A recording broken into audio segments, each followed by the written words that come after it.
Vietnam, it's normal for when a person dies, for like 24 hours afterwards or until they take the person to the grave, they play this traditional music, obnoxiously loud.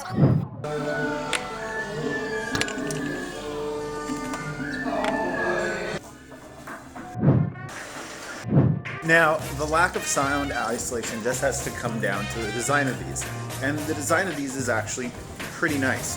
The headphones themselves, the part that goes in your ear, is shaped similar to that of the Apple AirPods, but I find that these do a better job staying in my ear than what my fake AirPods do. The stem on them is also pretty short, which is nice. The short stem on it is definitely shorter than the AirPods, and it is definitely shorter than the Mi Air 2 SE headphones. That said, don't expect much in the way of sound isolation or like noisy environment listening ability with these. You're definitely sacrificing that for the ambience or the ambient awareness that you have when wearing these, which is one of the reasons I like to wear these when walking in crowded places in Vietnam or walking around back alleys. That said, these headphones do get pretty loud.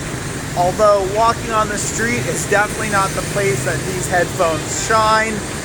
They are louder than my Xiaomi Mi Air 2 SE. We're going to go see if they have a difficulty falling out at the gym, even though I hate wearing headphones like this at the gym. But I'm testing these for you guys. So just got out of the gym, used these for about 2.5–3 hours. Indicator says battery is at 60%, so 4.5–5 hours is probably the normal you can get. I actually didn't have any problems with them falling out of my ear, and these things were covered in sweat. So to give you guys an overall summary of the design of the actual earbuds itself, I would say that if you want that AirPod style, these are good, and these are compact, and if you really get them in your ear, they do provide a decent amount of bass. Back from the gym today, and oh my god, it's hazy. I'm not sure if this is pollution or if this is from weather. Guys, look at this. Oi, oi. But to talk about the case of the Tronsmart Onyx Neo Ace. Now the case comes in two colors, black and white glossy plastic.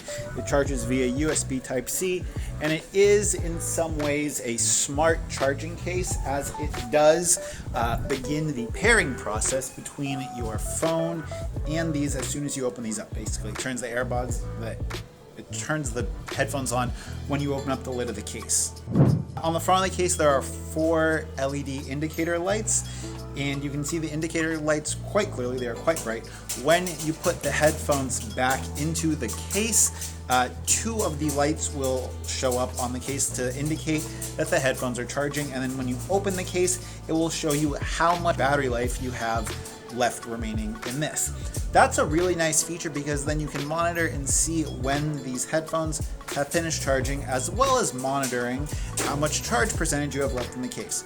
It's a really nice touch. Now the material on the outside is a cheap feeling glossy plastic, and it's almost like Tronsmart knew this, as they offer these first party Tronsmart cases for like $1.50, $2, and they come in a huge variety of colors. I decided to go with a little bit more like muted teal on black, but if you had a white case underneath, this might make it look a little bit lighter of a teal. And I would say that this case is like a must-have if you're gonna buy these headphones, just because the black color fingerprints. So one of the biggest omissions from the Tronsmart Onyx Neo Ace is a proximity sensor to tell the headphones when they are in or out of your ear. And this is why I don't think it's that big of a deal. Quick interruption right now. If you guys want to buy these headphones, I'll have a link to where you can do so in the description down below. It supports my channel. Also, if you guys want to see the final review, make sure you hit the subscribe button. The entire design and the entire kind of purpose of these headphones is so you can still have some of your ambient noise come in and like interact with your environment. And in headphone design, manufacturing, etc., you do have to make compromises. So the compromise in regards to this pair of headphones is their omission of a proximity sensor, but their inclusion of the Qualcomm 3020 chip. And I think that the Qualcomm 3020 chip gives us far more benefits in the overall experience, the latency, etc., than the inclusion of a proximity sensor.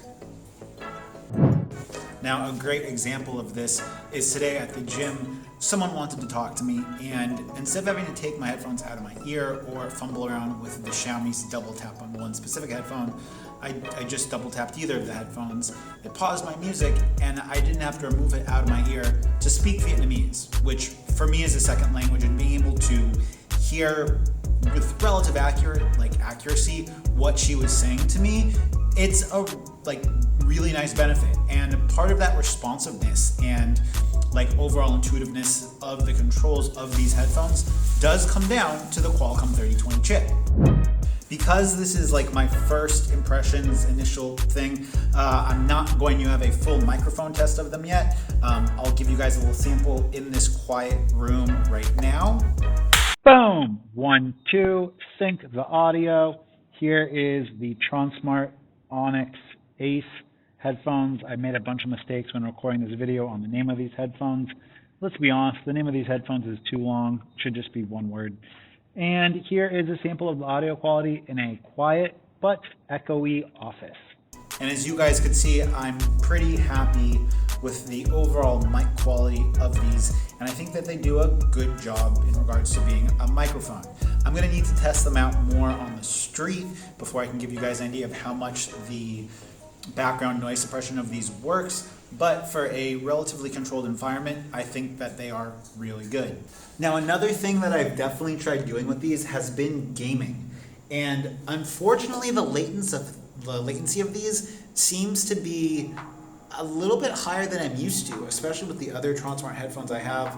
I need to conduct a latency test and pull up my microphones and all that stuff, but I'm going to be working on that full comprehensive review today, and this is just initial impressions of overall what you can expect from the first 24 hours of usage. Now comes your part. Go ahead and drop your questions that I didn't answer in this initial impressions video in the comment section down below so that I can answer them for you guys in the upcoming full review. It goes without saying, if you guys want to watch the full review when it comes out, hit the subscribe button with notifications. It goes a long way to supporting my channel.